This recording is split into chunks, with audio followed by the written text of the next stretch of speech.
불편한 얘기인데, 그러니까 이게 모두가 이게 너무나 불편해서 모두가 그냥 타조처럼 이거를 애써 외면하고 있지만, 현재 초고령 사회 진입하는 대한민국에 대해 어떻게 생각하냐고요?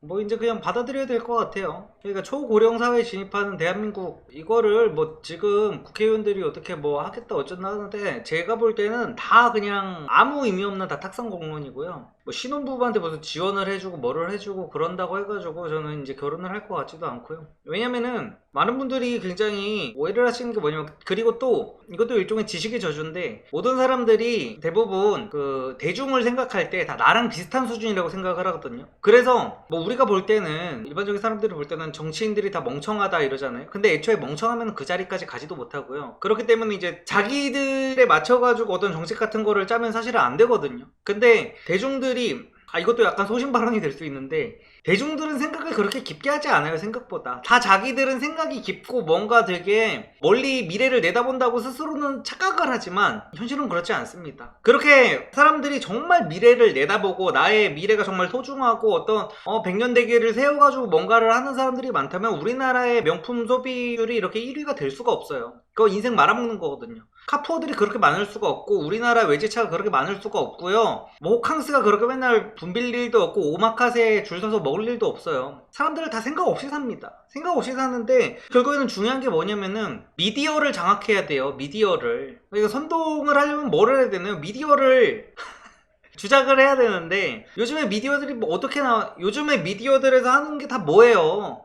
미디어에서 요즘에 다 공통적으로 하는 얘기들이 있어요. 그게 뭐냐면은, 너 결혼하면 돼. 너 결혼하면 네 인생 된다. 야, 너 애 낳으면 그때부터 지옥 시작이야. 이딴 얘기들만 합니다. 왜냐하면 그 미디어를 소비하는 사람들이 대부분 다 그냥 노처녀들이기 때문이에요. 노처녀들. 남자들은 그 TV 같은 거 요즘에 잘 안 보거든요. 예능 같은 거. 근데 다 노처녀들이 보고 있고, 다 루저들이 이제 보다 보니까 걔네들이 듣고 싶어 하는 말을 해줘야 돼. 근데 오히려 방송에서 되게, 또 방송에서 뭐를 해줘요? 연예인 관찰 예능 하면서 막 연예인들이 맨날 수천만 원씩 버는 연예인들이 나와가지고 살기 힘들다고 지랄들을 해대고 자빠졌어요.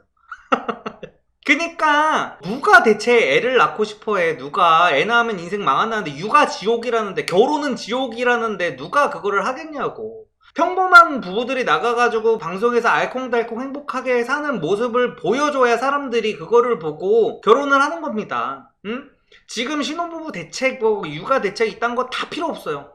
아무 쓸모 없어, 진짜로. 물론 제 생각입니다만 저는 그렇게 생각합니다. 우리나라 사람들뿐만 아니라 대중은 그렇게 현명하지 못해요. 갈수록 서민들이 살아가기 힘들어지는 세상이 될 거라고들 말하는데, 리성님은 동의하시나요? 궁금합니다. 네, 동의합니다. 왜냐면 이제 서민이 사라질 거니까. 어떻게. 근데 모두가 다 살기 힘들어질 거예요. 부자들도 살기 힘들어질 거고, 서민들도 살기 힘들어지겠죠. 근데 이거는 저는 뭐 정책의 문제 뭐 이런 게 아니라, 아니 그러면은 우리나라보다 출산율 높은 나라들은 우리나라보다 뭐 복지가 잘 돼 있어가지고 다 높은 줄 아세요? 말도 안 되는 소리 하지 말라고 아휴 진짜. 아휴. 그리고 뭐 요즘에 뭐 여자들은 결혼을 안 해도 다 먹고 살만 하기 때문에, 예전에는 여자들이 남자가 자신을 부양해줘야 이렇게 다 되기 때문에 결혼을 해야만 했었다. 근데 요즘에는 꼭 결혼이 필수가 아니게 됐다, 이런 얘기들도 하는데, 저는 그것도 물론 일부 그런 영향이 있을 수는 있겠지만, 그렇게 따지면은 지금 다른 나라에서 결혼하는 여자들은 뭐 우리나라 여성들처럼 혼자서 먹고 살 수가 없으니까 결혼을 하는 건가요? 말도 안 되는 소리죠. 그래 놓고서 또 우리나라 임금격차가 엄청 심화되잖아. 그럼 우리나라 임금격차가 심하면은 우리나라가 다른 나라보다 결혼율이라든지 출산율이 높아야 될 거 아니야. 근데 아니잖아요. 그러니까 맞지도 않는 주장들을 서로 하고 있는 거야. 그냥 이거를 같은 사람들이 주장을 합니다. 우리나라는 남녀 임금격차가 심하대. 그래서 여자가 살기가 힘들대. 근데 요즘에 결혼을 안 하는 이유는 여자도 이제 남자 없이 먹고 살 수 있으니까. 그러니까 지들이 뭔 얘기를 하는지를 몰라요. 리선님이 생각하는 여성으로서의 성공적인 삶이란 어떤 삶일지가 궁금합니다 라고 하시는데, 이거는 사람의 가치관에 따라서 다르겠죠. 근데 저는 그렇게 생각해요. 좀 그래도 요즘 워낙 비혼이 대세고 막 이래도 가족은 꼭 만드셨으면 좋겠습니다. 가족은. 그러니까 이게 요즘에 여성분들이 이런 인생 진로 고민이라든지 꼰대 얘기를 좀 해달라는 분들이 굉장히 많은데, 제가 보니까, 제가 이렇게 질문을 받는 컨텐츠를 하다 보니까 확실히 남자들보다 여성분들이 이렇게 질문을 많이 보내주세요. 제가 구독자 비율은 남자들이 더 높은데 질문 비율은 여성들이 압도적으로 높아요. 그래서 이런 거 보면은 안녕하세요 리섬님, 작년 12월부터 구독을 하게 된 27살 여성 구독자입니다. 저는 리섬님의 꼰대 같은 이야기 시리즈가 너무 재밌습니다. 이번 주에도 대놓고 꼰대 같은 이야기 하나만 해주세요. 막 이런 것들이 되게 많은데, 그러니까 제가 이전 질문에 대해서도 그렇고 여성분들한테 해드리고 싶은 얘기, 뭐 여성분들한테 뿐만이 아니라 남성분들한테도 똑같은 거지. 그러니까 제가 그 꼰대 같은 잔소리를 떠나서, 그러니까 사회에 대해 조금 직시를 해야만 되는 그런 불편한 이야기, 요즘 미디어에서는 해주지 않는 이야기를 좀 해드리고 싶은 게 뭐냐면은, 제가 이거 지난주에도 말씀을 한번 드렸었는데, 우리나라의 출산율이 낮아지는 이유가 미디어의 문제 때문이라고 그랬잖아요. 미디어에서 항상 그런 얘기 하잖아요. 무슨 금쪽이 같은 프로그램 하면서 미디어는 항상 이렇게 주입합니다. 너네 애 함부로 낳으면 돼. 너네 돈도 못 벌면서 애 낳으면 돼. 너네 준비되지 않은 상태로 애 낳으면 돼. 너네 돈 없이 결혼하면 진짜 너 인생 망해. 너네 무조건 불행해져. 이런 것만 보여줘요. 무슨 결혼 지옥, 뭐 결혼은 지옥이다, 뭐 육아는 지옥, 육아 독방 육아 막.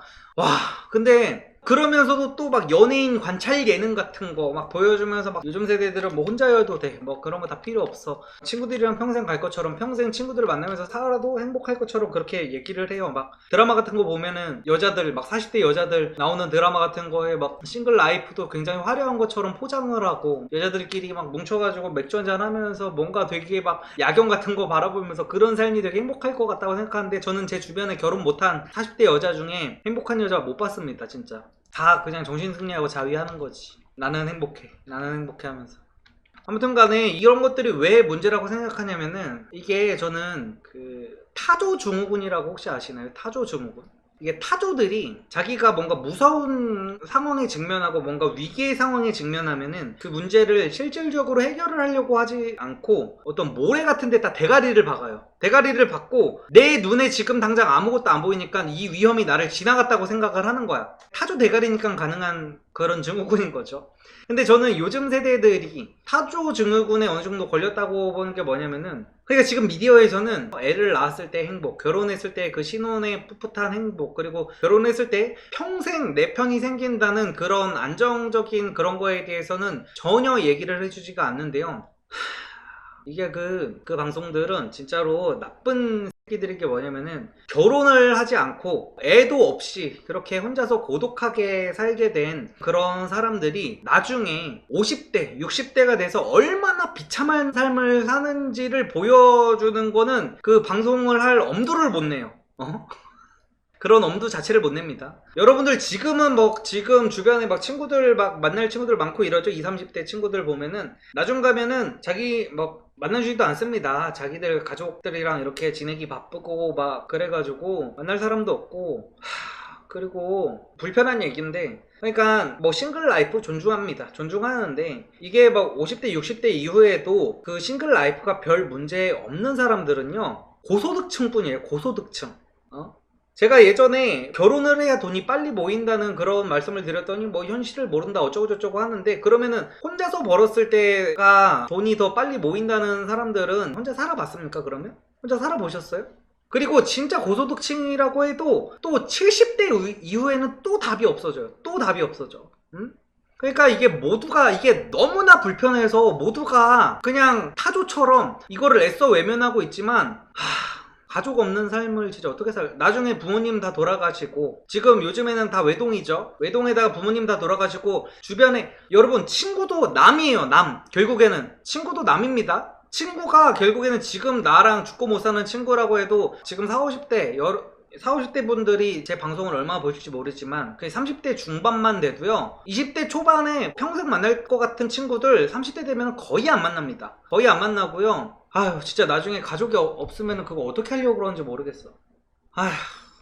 근데 본인들의 인생 선택이니까. 그래서 저는 꼭 남자든 여자든, 이 질문 자체는 여자의 삶을 어떻게 살면 좋겠냐는 건데, 저는 남자 여자를 가리지 않고 혼자서는 행복할 수 없을까요? 라고 하시는데, 인간은 혼자인 게 맞지만 무인도에 가면 사람이 그러니까 괜히 미쳐버리는 게 아니에요. 그러니까 돈이 많으신 분들은 저는 오히려 그냥 독신으로 산다 그래도 존중한다니까요. 돈이 많으신 분들은 어떻게든 돼요. 돈이 많으면은 진짜로 나중에 나이 들어가지고 남자의 경우, 예를 들어 남자의 경우 내가 돈이 진짜 많아. 나는 그냥 결혼 안 하기로 해서 독신으로 살기로 했어. 근데 내가 진짜 5, 60대 돼서 진짜 이거 안 될 것 같아. 그러면은 거기서 뭐 5, 60대 돼도 나는 혼자가 편하라고 하면 다행이지만 5, 60대 돼서 나는 이건 아닌 것 같아 라고 하면은 진짜 그 많은 돈으로 여자를 진짜 매매혼의 방식으로라도 결혼을 할 수가 있어. 근데 일반적으로는 그게 안 된단 말이야.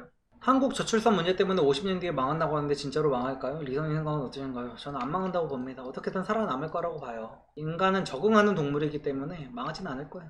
막 50년 후에 망한다 어쩐다 하면서 지금 인생 막장으로 사시는 분들은 그냥 자기들이 대충대충 살아도 되는 그냥 핑계를 대는 거라고 저는 생각을 합니다. 어떻게든 다 살아가게 돼 있어요. 그때 되면.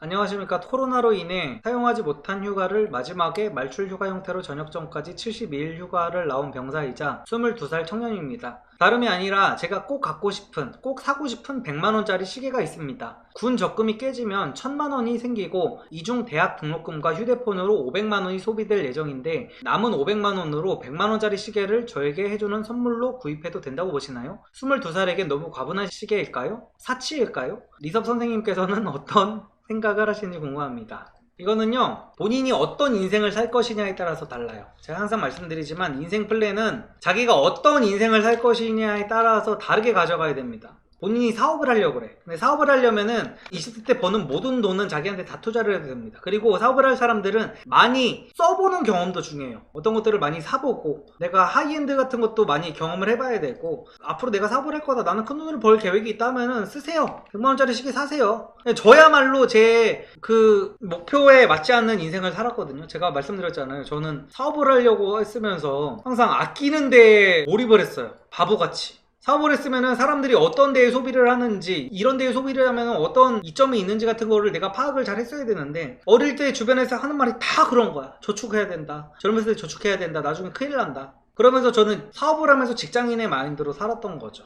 나 이거 아껴야 돼. 나 이거 아껴야 돼. 쓰면 안 돼. 견문을 넓혀야 되는 나이에 사업을 하려면은 20대 때 경험을 해보고 그런 경험을 토대로 내가 30대 때 사업을 해가지고 막 이렇게 더 사업가는 아낄 시간에 더 벌 시간을 하는 게 효율적이고요. 직장인들은 더 벌려는 생각을 하기 전에 아낄 생각을 하는 게 효율적입니다. 이게 제가 직장인들을 무시하는 게 아니라 직장인들은 한계치가 있잖아요. 한계치가 명확하잖아요. 그리고 내가 직장인의 삶을 선택한다는 그런 거를 결정을 했다면은 그때부터는 평생 동안 그냥 돈은 아끼면서 산다는 생각으로 사는 거예요. 그래서 이 질문을 해주신 분도 일단은 본인이 어떤 인생을 사실지부터 생각을 하시는 게 우선순위 같습니다.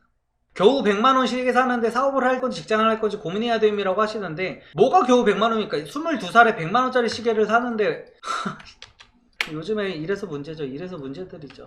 이래서 무슨 겨우 오마카세 하나 먹는 거 갖다가 왜 과소비라고 하냐고 하고, 아니 500만원이 있는 사람이 100만원짜리 시계를 사는 게 겨우라는 말이 나옵니까? 이 사람이 지금 5천만원이 있는 것도 아니고 500만원이 있는 건데 어떻게 100만원이 겨우입니까? 전 재산의 5분의 1을 팔모가지에 끼고 다닌다는 게 어떻게 겨우입니까? 근데 내가 예쁜 거, 내가 하고 싶은 거를 하려고 내 전재산의 5분의 1을 소비하려는 그런 소비 습관이 20대 초반에 들게 되면요, 평생 그런 소비 습관으로 인생을 살게 돼요. 근데 회사원은 절대로 그런 인생을 살면 안 돼요. 인생이 망해버립니다. 응? 안녕하세요, 리섭님이 읽으셨던 책은 어떤 것들인지 궁금해요. 그리고 읽을 책을 고르실 때 어떤 기준으로 이건 읽어봐야겠다라고 생각하시 궁금합니다. 감사합니다. 저는 솔직하게 말씀드리면 책 거의 안 읽었어요. 항상 말씀드리지만 책보다 중요한 거는 일단 실행이라고 생각을 해가지고, 제가 예전에 20대 때 만났던 여자친구랑 굉장히 크게 싸웠던 적이 한 번 있었던 게 뭐냐면은 20대 중반쯤에 만났던 여자친구가 책 매니아였어요. 완전히 진짜 책을 막 진짜 막 일주일에 막 3권씩 읽고 자기의 그냥 인생 최대 업적이 책을 많이 읽은 거였어요.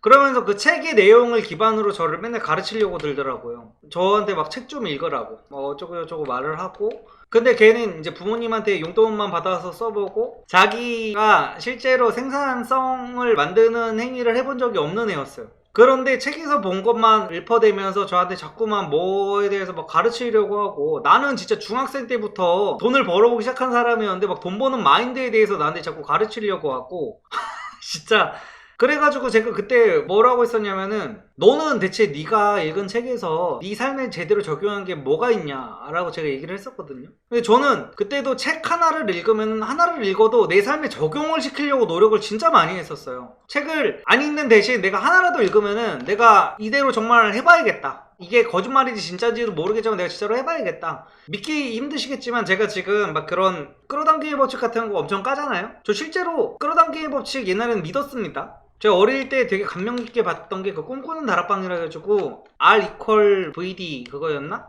리얼라이제이션 비비드 드림? 그거 믿으면서 제가 실제로 써보기도 했어요. 근데 제가 이 얘기를 왜 안 하냐면 또 그 끌어당김 법칙 무새들이 나와가지고 또 이거 봐, 너도 결국에는 끌어당김 법칙을 성공한 거다, 이 짓을 할까봐.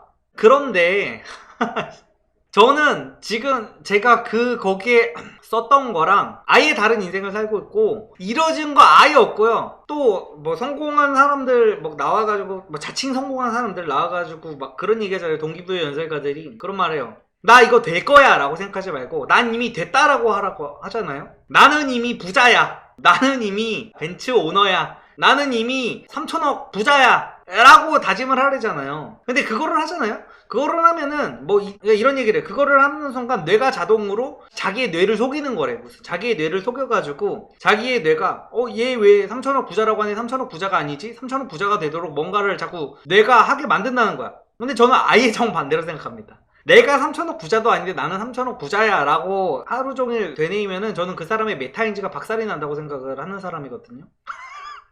차라리 나는 병신이라고 100번씩 적는 게 저는 훨씬 더 낫다고 봐요. 진짜로 그딴 짓을 할 바에. 물론 병신이라고 100번씩 적는 거 안 좋습니다. 안 좋은데 3천억이 없는 사람이 나는 3천억 부자야 라고 쓰면은 그 사람은 메타인지가 박살이 나요. 천재가 아닌 사람이 나는 천재야 라고 쓰면은 아예 인간이 병신이 되어버립니다. 아무튼 간에 제가 또 얘기가 좀 옆으로서 했는데, 제가 그래서 책을 제가 솔직히 말씀드리면 저는 유튜브를 하고 나서 어느 정도 여유가 생긴 다음에 더 많이 봤어요. 오히려 저는 옛날에는 이제 심리학 서적 같은 거는 많이 보기는 했죠. 군대에 있을 때 저는 제일 많이 봤고, 심리학이 재밌잖아요. 그냥 정말 취미로 봤습니다. 정말 취미로 봤던 정도고, 뭐 어떤 돈을 버는 방법에 있어서라든지 아니면은 뭐 요즘 많이 사람들이 얘기하는 뭐 부자 아빠 가난한 아빠 아니면은 뭐 레버리지 이런 거는 저는 유튜브 하기 전에는 그런 게 있는지도 몰랐었고요. 그래서 제가 무슨 얘기를 하려다가 여기까지 왔지? 그러니까 저는 자꾸만 책을 막 많이 읽고 다독보다는 저는 조금을 읽더라도 어떻게든 조금 읽었으면 좀 삶에 녹이려고 하는 방향이 더 중요한 것 같아요.